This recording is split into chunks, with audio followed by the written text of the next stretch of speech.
आदमी ने आगे बढ़ा तो देखा कि यहाँ पर जानवरों का गोबर पड़ा हुआ है। उसने उसका परीक्षण करके पाया कि ये बिल्कुल ताज़ा है। इसका मतलब शिकार उनके आसपास ही है। अब उन सब ने अपने शरीर में कीचड़ लगाया और फिर धीरे धीरे उन जानवरों की तरफ बढ़ने लगा। आदमी सही वक्त देखकर हमला बोलता है, जिससे वो भैंसे डर के घाटी की तरफ जाने लगते हैं और समय पर ना रुकने के कारण आधे से ज्यादा भैंस गिर के वहीं मर जाते हैं। लेकिन उसी झुंड में से एक भैंस उल्टा दौड़कर सरदार के बेटे की तरफ आने लगता है। ये देखकर सरदार उसे यहाँ से हटने के लिए कहता है, पर ज्यादा डरने के कारण वो ऐसा कर नहीं पाता। इतने में जानवर लड़के को अपने सिंह में फंसाकर घाटी की तरफ भागने लगता है। ये देखकर सरदार जल्दी से एक भाला जानवर के शरीर में मारता है, पर इतने में बहुत देर हो चुकी है। आदमी दौड़ के अपने बच्चे के पास जाता है तो देखता है कि वो अब भी नीचे नहीं गिरा। उसने अपने बेटे से नीचे ना देखने के लिए कहा, पर तभी उसका हाथ छूटा और वो पत्थरों से टकराते हुए नीचे गिर के बेहोश हो गया। ये जगह घाटी के एकदम बीच में था। आदमी ने ये देखकर नीचे उतरना चाहा, पर उसके कबीले वासियों ने उसे ऐसा करने नहीं दिया। ये भैंस लड़के को अपने सिंह में फंसाकर घाटी की तरफ भाग रहा था। ये देखकर उसका बाप उस पर हमला जरूर करता है, पर अब कोई फायदा नहीं। लड़का पूरी तरह से नीचे तो नहीं गिरता, पर घाटी के बीच में एक पत्थर पे बेहोश हो जाता है। उसके बाप के तो मानो पैरों तले से जमीन ही खिसक गई। अब कुछ भी करके लड़के को उस जगह से बचाना नामुमकिन है, पर एक बाप के लिए बच्चे को अपनी आंखों के सामने ऐसे मरते हुए देखना मुश्किल था। यहाँ तक कि वो इस गम में पूरी रात उसी चोटी पर बैठ के अपने बच्चे को पुकारता रहा। अगले दिन सुबह कबीले वाले आकर उसे अपने साथ घर लौटने के लिए कहते हैं, क्योंकि सर्दी भी आने वाली है और उनके पास अब सर्दी में खाने के लिए पर्याप्त खाना भी है। इसलिए अब वो लोग ऊपर कीड़ा के याद में एक स्मित तैयार करके वहाँ से चले गए। पर उनके जाने के थोड़ी देर बाद कीड़ा के पास एक गिद्ध उसे खाने के लिए आता है, पर तभी कीड़ा को होश आता है और वो अपने आप को इस जगह पर देखता है। अब वो अपने शरीर के सारी ताकत लगाकर ऊपर अपने पापा को बुलाता है, पर ऊपर कोई भी उसकी आवाज नहीं सुनता, क्योंकि अब तक सब लोग जा चुके थे।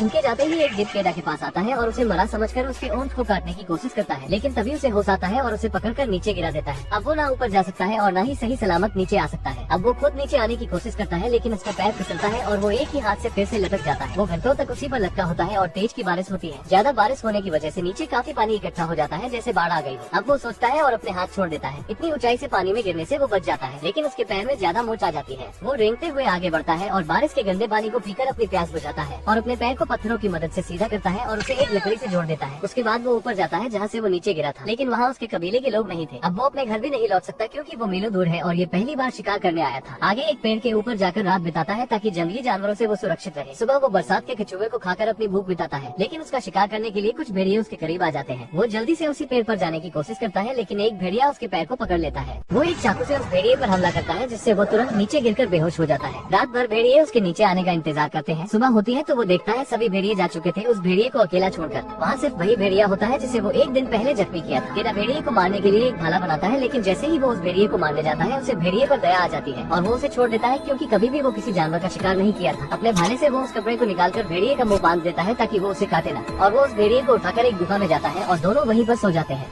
अगली सुबह वो देखता है उसके सामने भेड़िया आराम से बैठा है, लेकिन अब तक भेड़िया उसे कोई नुकसान पहुँचाने की कोशिश नहीं किया था। वो बाहर जाता है और जड़ी बूटियों को लाकर उसे मिलाकर अपने जख्मों पर लगाता है। इसके बाद केरा वही दवा उस भेड़िए के भी जख्मों पर लगाता है। जब भेड़िया उसे कोई भी हानि पहुँचाने की कोशिश नहीं करता तो केरा समझ जाता है कि भेड़िया भी उसे पसंद करने लगा है, और ऐसे ही दोनों में दोस्ती हो जाती है। वो शिकार पर भी जाते हैं तो साथ में, और जब दोनों साथ में शिकार करते हैं तो बड़े जानवर भी उनके आगे दम तोड़ देते हैं, लेकिन केरा को अब तक अपने घर जाने का रास्ता नहीं मिला। सुबह होती है और भेड़िया उसे उठाता है। केरा भेड़िए से कहता है, तुमसे बहुत बदबू आ रही है। केरा को पहले ही पता चल गया था कि ये मादा भेड़िया है, यानी कि महिला। दोनों एक बड़े और साफ तालाब तक जाते हैं और अच्छे से नहाते हैं, और साथ में भेड़िया मछली भी पकड़ता है। समय बीतता है और बर्फ गिरने लगती है। दोनों मिलकर एक जंगली सुअर का शिकार करते हैं। रात के समय केरा देखता है एक जानवर उसकी ओर बढ़ रहा है, लेकिन वो उस भेड़िए का परिवार होता है। वो भेड़िए केरा को बिना नुकसान पहुंचाए वहाँ से चले जाते हैं। केरा उस मादा भेड़िया को कहता है, तुम अपने परिवार के पास लौट जाओ। वो भेड़िया उसे छोड़कर अपने परिवार के साथ चली जाती है। कुछ समय बीतता है और केरा उस भेड़िए की खोज करता है। वो भेड़िया उसे दिख जाती है, लेकिन बर्फ टूटती है और केरा नीचे पानी में चला जाता है। भेड़िया ये सब देख फौरन उसके पास दौड़ कर आती है, लेकिन वो कुछ नहीं कर सकती। केरा अपने पास रखे चाकू से बर्फ को तोड़ता है और बाहर आता है, लेकिन अभी भी उसके बचने की उम्मीद नहीं है। वो एक लकड़ी की मदद से आग जलाता है और अपने सारे कपड़े उतारकर आग की सिकाई करता है। ऐसा करने से उसकी जान बच जाती है। आगे जाने पर इन्हें एक इंसान बैठा हुआ दिखाई देता है। इंसान को देखकर केरा बहुत खुश होता है, लेकिन पास जाने पर पता चलता है वो ठंड से जमकर मर चुका है।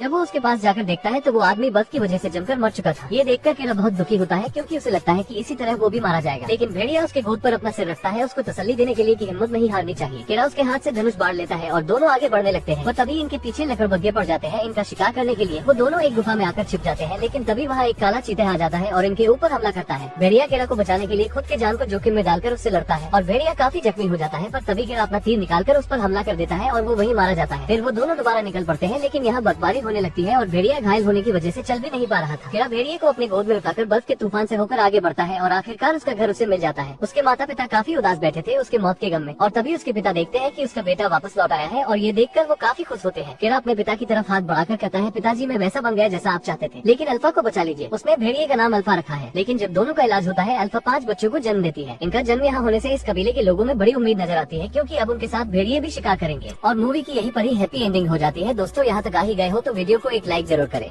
और भी ऐसी ही मूवी एक्सप्लेन वीडियो देखने के लिए चैनल को भी जरूर सब्सक्राइब करें। हम मिलेंगे आपसे बहुत ही जल्द ऐसी ही धमाकेदार वीडियो में, तब तक के लिए गुड बाय।